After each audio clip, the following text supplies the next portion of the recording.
This video is about the Polar Express toy train set up under our Christmas tree. But more than that, it's about how and why I came to love toy trains, and how that led me, at the age of 49, to set up a Polar Express train under our tree. My love for toy trains all started on Christmas morning, 1977, when at the age of 3, my older brother and I hurried into our home's living room to see what Santa had brought for us, and found a full-size 4x8 train layout, which I had never seen before, under our tree. I still vividly recall the sight and feelings of wonder brought about by the magical, miniature world complete with buildings, cars, people, and animals, including a mountain lion and ram atop a paper-mache mountain tunnel, which I later found out my mom had skillfully made. Adding to the magic, my dad graciously gave all the credit to Santa for setting up the whole thing. To this day, I don't know how my parents slid a 4x8 sheet of plywood under our Christmas tree, which had already been full of lights and ornaments for the Christmas season. The pinnacle of all that magic was the toy train my dad got on Christmas morning, 1952, when he was 9. The train was the Marx 333 New York Central. It was a Pacific-class engine with a 462 wheel configuration, complemented by 3 passenger coaches. Here, it's pictured in Marx's 1952 semi-color catalog.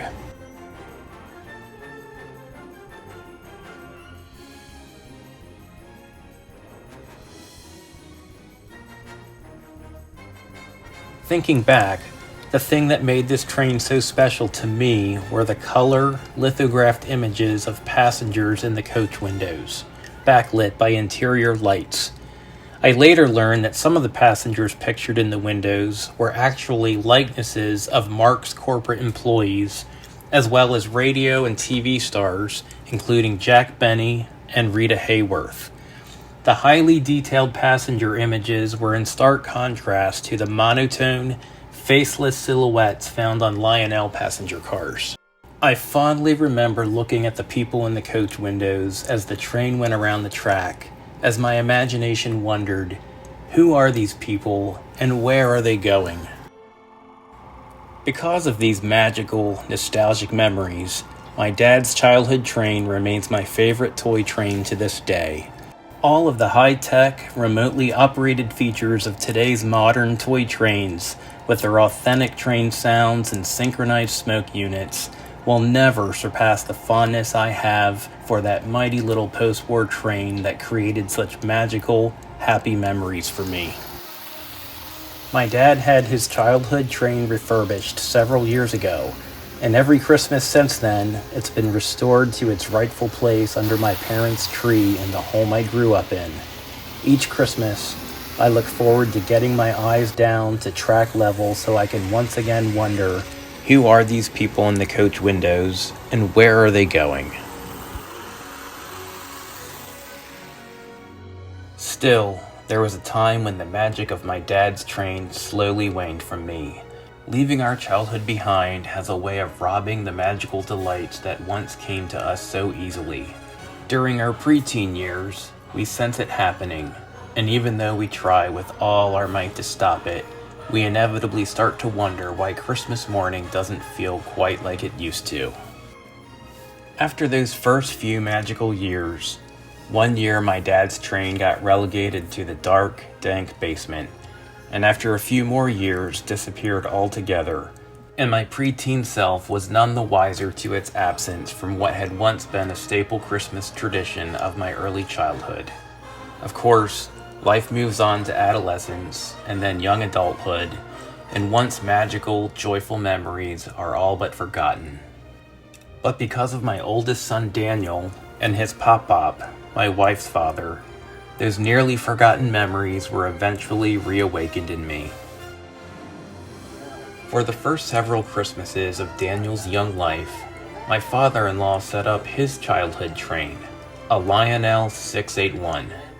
It was a Pennsylvania Railroad steam turbine with a 484 wheel configuration, complemented by a lineup of freight cars. Being the first grandchild, over the course of several years, Daniel and his pop-pop spent many hours alone in the basement together running that train. Tunnel right here. It looks like there's another big tunnel. I hope the train can get through that tunnel. I hope his head isn't too low.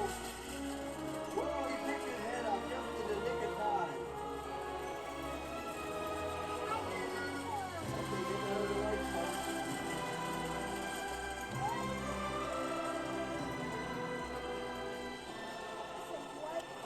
That is a bright one, huh? I don't know why that one's brighter. You want to do the whistle, Daniel? Yeah. Let's do the whistle. No, the other way.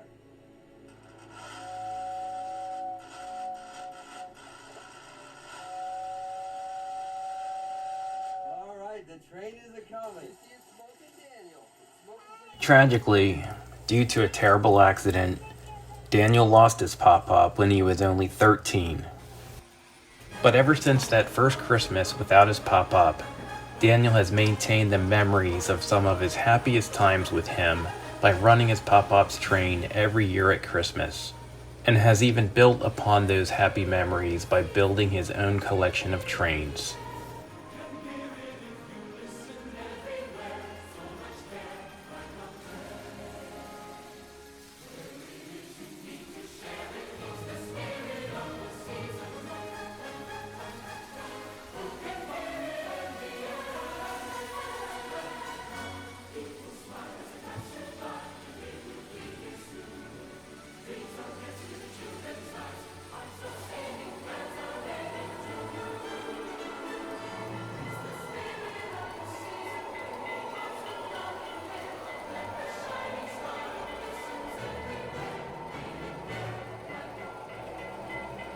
In the course of keeping his own happy memories alive, Daniel unwittingly reconnected me to nostalgic, nearly forgotten happy memories of my own.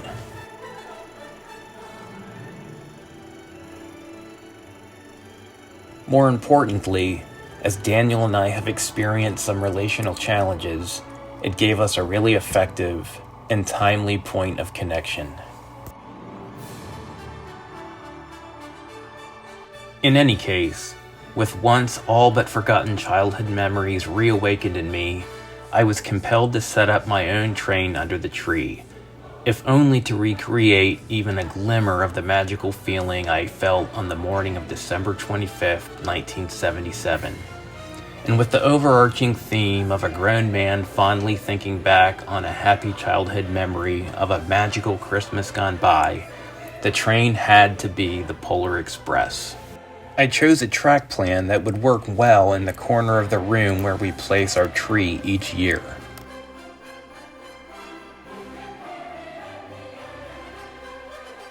The first stop along the track is the home of the main protagonist, the so-called Hero Boy, who remains nameless in both the book as well as the movie.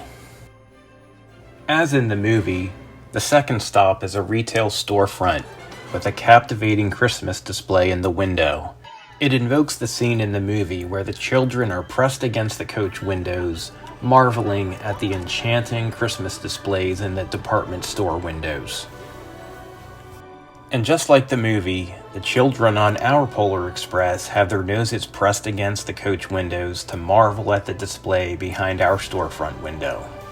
Our storefront also invokes another favorite Christmas movie, A Christmas Story, with children crowded shoulder to shoulder with their faces right up against the window to fix their sights on the magical Christmas display inside. Higby's corner window was traditionally a high water mark of the pre-Christmas season. First-nighters, packed earmuff to earmuff, jostled in wonderment before a golden, tinkling display of mechanized, electronic joy.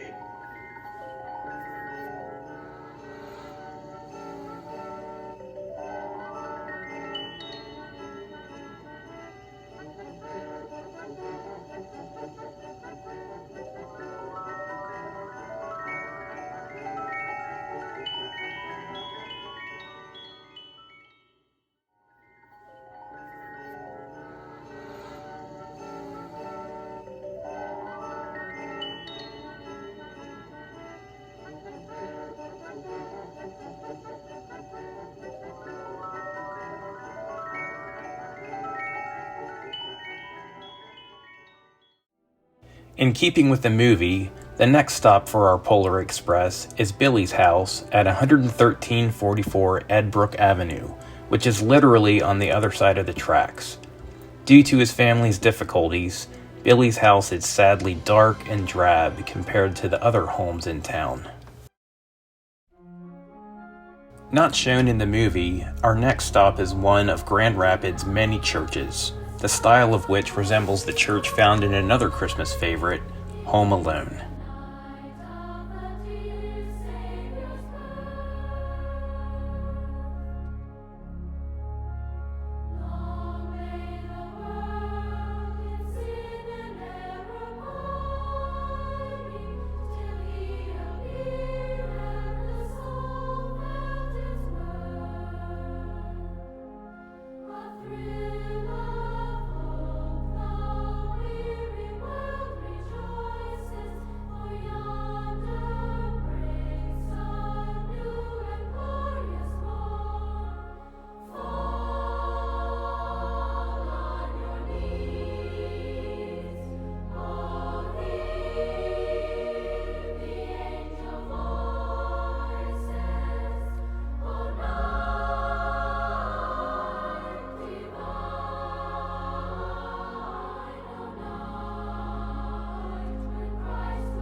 Our next stop is a festive scene of children at play, featured by boys playing ice hockey on a pond. I got this piece in honor of my wife's father, who was an avid amateur hockey player. He had a brown winter coat that he'd often wear, so we are reminded of him by the figure furthest to the right with the brown coat.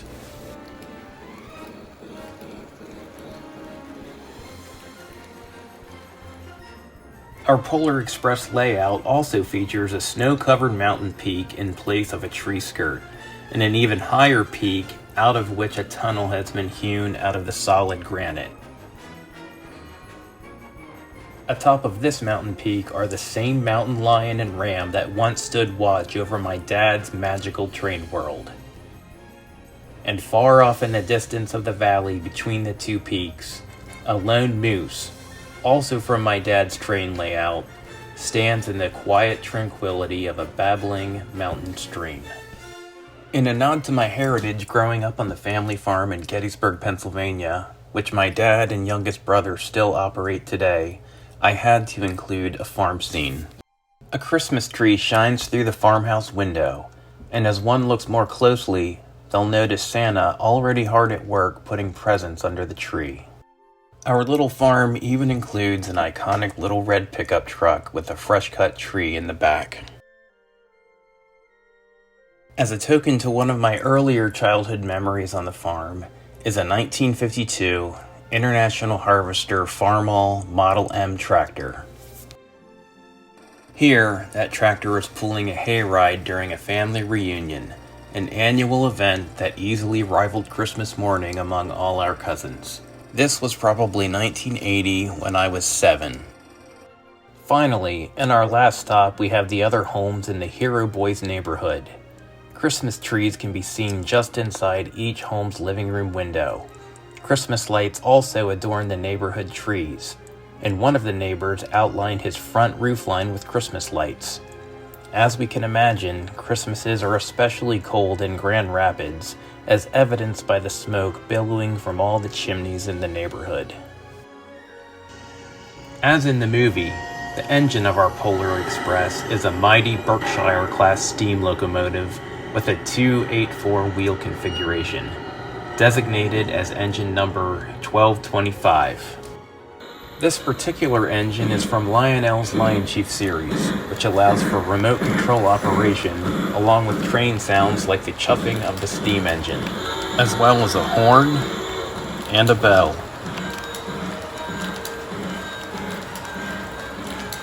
And the engine smoke unit is synchronized with the engine's chuffing. Finally, With the Lion Chief remote, we can play a handful of some of the more iconic lines from the movie. This is the Polar Express. Well, you coming? I speak of the North Pole! The last camp of Christmas! Our Polar Express rolling stock is comprised of 10 cars, including the Marionette car, Santa's mail car, a combination luggage and passenger car, followed by 2 regular passenger cars, the hobo passenger cars that allows us to flip up a figure of the movie's hobo apparition from the roof of the car, a dining car, the hot chocolate car, the conductor car, and finally, the observation car. Highlighting a few of the more interesting cars that invoke scenes from the movie, here is the conductor car.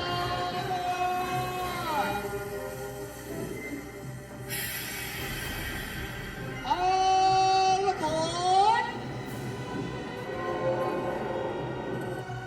Well, you coming? Where? Why, to the North Pole, of course! This is the Polar Express! Of course, the hot chocolate car depicts the movie's iconic hot chocolate scene. Oh, we got it. So we got it. Yo, we got it. Here we've only got one rule. Never, ever let it cool. Keep it cooking in the pot. The last car of the train is the observation car, which features Lonely Billy sitting all by himself. Although, in a departure from the movie, Lionel put his silhouette on the wrong side of the train. As previously mentioned, the hobo car allows us to imagine the ghostly hobo apparition from the movie. Finally, the marionette car invokes the creepy scene when the hero boy gets momentarily tangled up with some marionette puppets that seemingly come to life.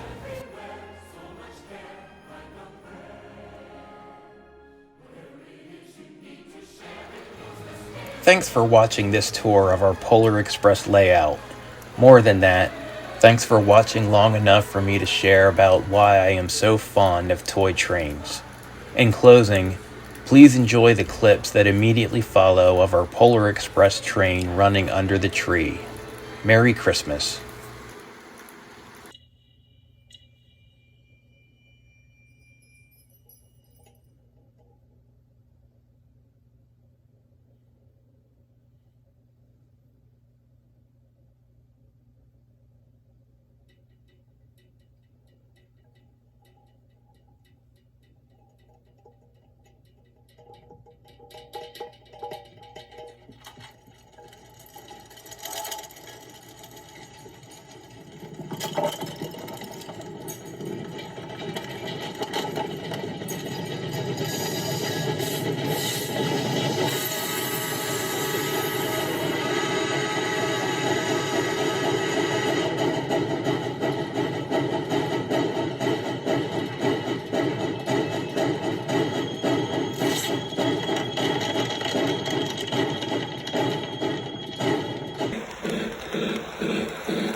I gotta schedule the key. Oh!